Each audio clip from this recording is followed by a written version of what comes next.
So welcome sa video natin. Today, I'm going to be talking about the different social media tools. Okay? So ano ba yung social media tools?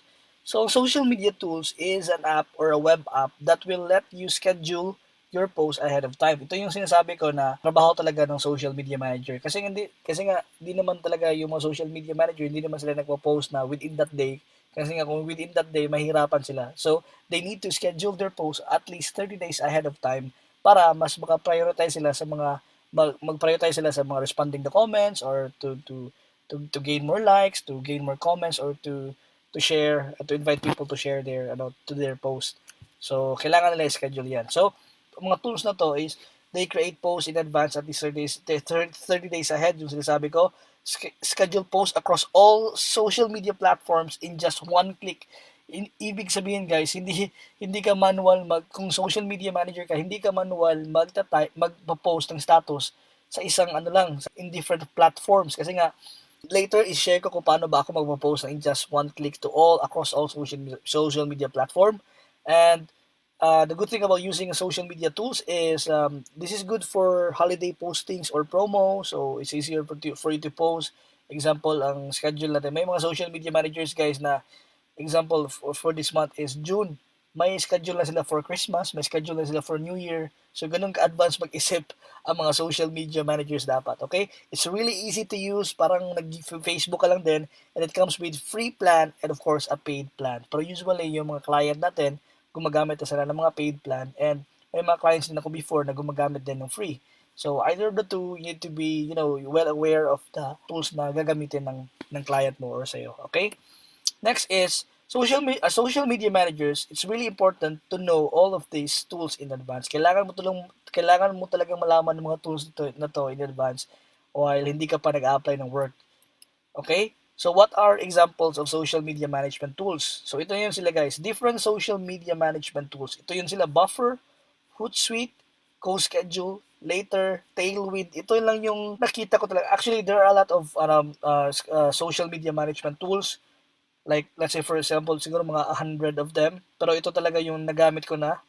And ito din yung maybe 80% of the clients are actually using this one. So, ito yung mga companies.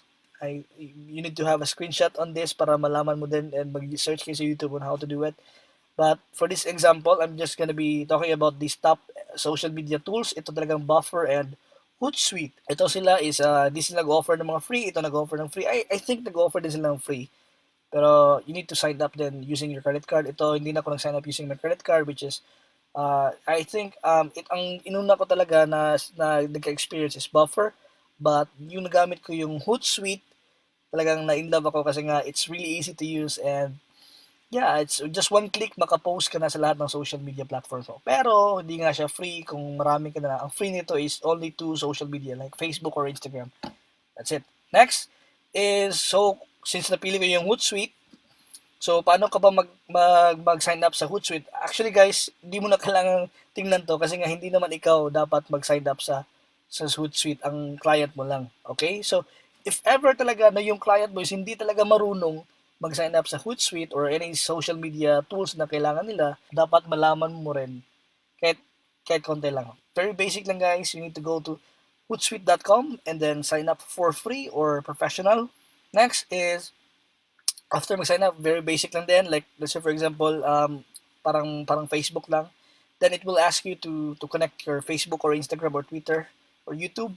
Mili ka lang. So sa ginawa ko example, kasi nga nag-sign up din ako using the Homebase Connect ng social media. So ginamit ko yung Facebook and Instagram.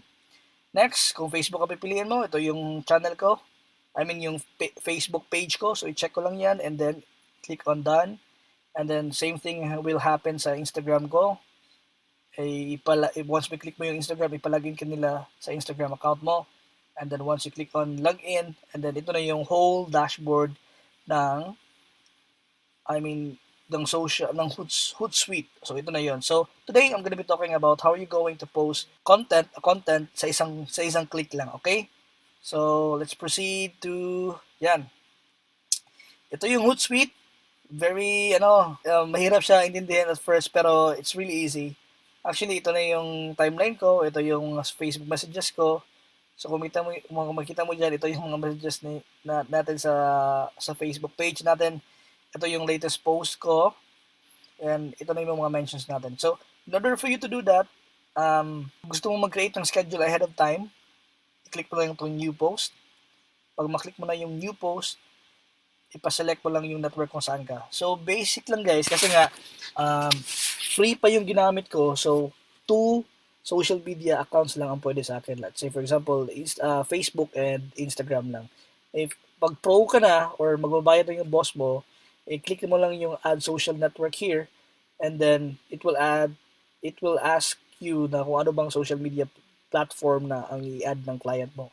So, in this case, since free pala yung ginamit natin, ito lang yung gawin natin. So, select social media network. Okay, select ko yan. Example, Facebook and Instagram. So, kailangan i-connect. But you can do that one later. So, pansinin nyo dito guys sa Facebook page and sa Instagram page. Okay, so, ito yung text ko. Example, hello guys.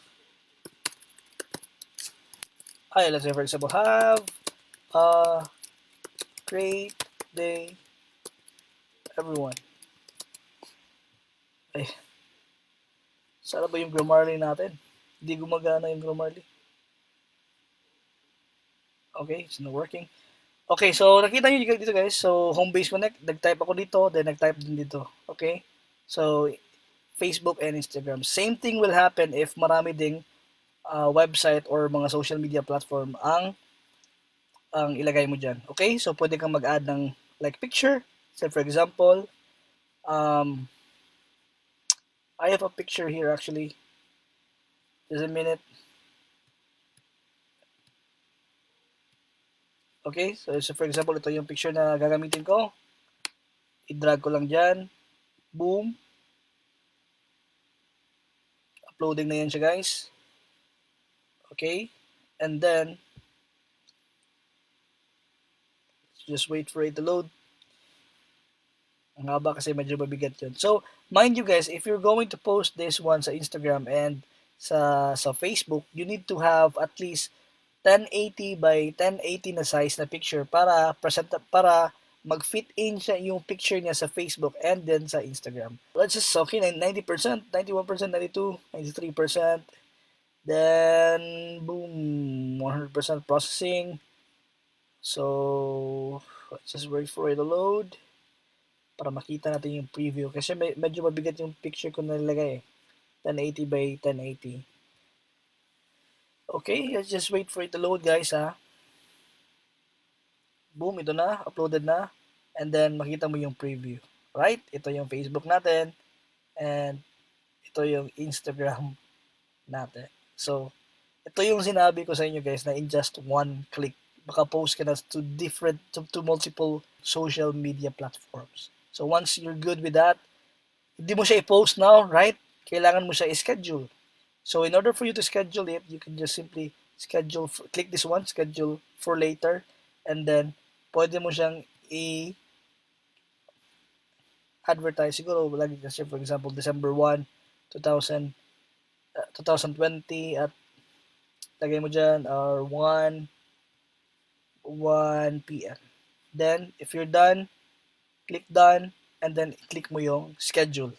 Then, you're okay na. Okay? So, in this case, hindi ko siya i-post kasi nga parang presentation lang din to sa aking mga social media sites. So, yeah, at yan ang example natin sa pag-sign up and paggamit din ng Hootsuite.